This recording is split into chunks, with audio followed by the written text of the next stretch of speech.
The keto diet, another typical fad diet, actually has been around for a while now and people get some pretty good results from it. So what exactly is so different? Well, most of these fad diets you find simply tells you to eat this certain type of food and avoid those certain type of food, and voila, you're on your way to losing 100 pounds. Of course, a lot of them don't really work and makes very little sense. What's special about the keto diet, short for ketogenic, is that it changes how your body feels, and most importantly, how your body uses energy by placing you into a state known as ketosis. And this is where all the magic happens.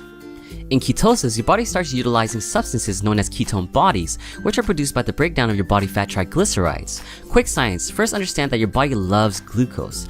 If it has glucose on hand, it's going to use that first for energy.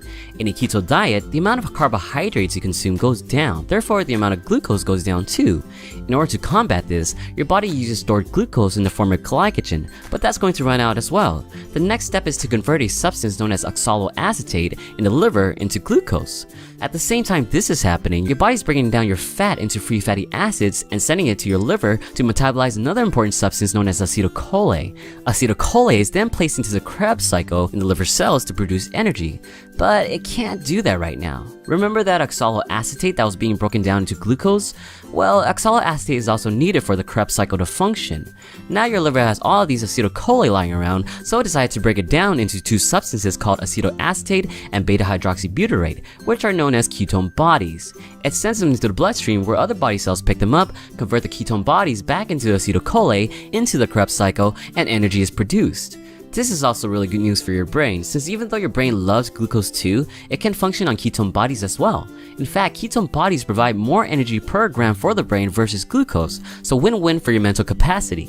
Now so far, everything sounds good. Your body no longer relies heavily on carbohydrates, it burns a lot of fat, and your brain functions pretty well. But of course, there's always a catch. A number of catches in this case. Studies show that power output decreases in cases where maximum intensity is required.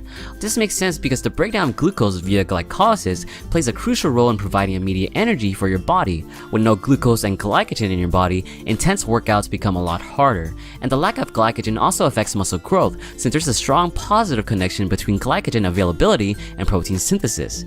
Take the glycogen away and the process slows down. Oh, and there's the keto flu, something that happens when your body starts transitioning off of carbs and rely more heavily on ketone bodies. The keto flu, which isn't an actual flu, contains symptoms such as headaches, fatigue, coughing, nausea, and even upset stomach. The positive note though is that it passes quite quickly and won't come back again unless you come out of ketosis. The keto diet is also very food restrictive.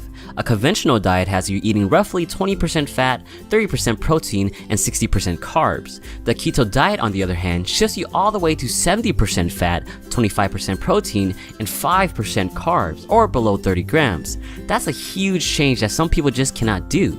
Cutting out so many carbs is easier said than done. This is a huge battle itself, and a lot of times a losing battle. But even with the drawbacks, people still advocate for it. And the reason that's the case can be summed up from this study in 2004 from the Annals of Internal Medicine.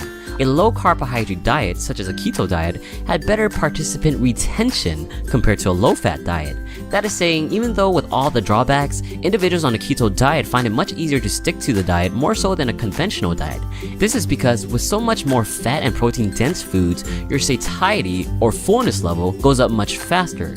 A 200-calorie chicken breast or 200 calories worth of green leafy vegetables will make you feel more full than say a 200-calorie carb-heavy pasta. But even if this is the case, a calorie is still a calorie. Yes, protein and fat calories will make you feel more full, but it won't help you lose weight if you're still eating more calories than you burn. So is the keto diet worth it? Well, it all comes down to it depends. If you're someone that struggles a lot with feeling full whenever you go on a weight loss diet, then yes, the keto diet might help you battle those feeding frenzies. Just remember those drawbacks that will occur. And at the end of the day, it still comes down to calories in versus calories out.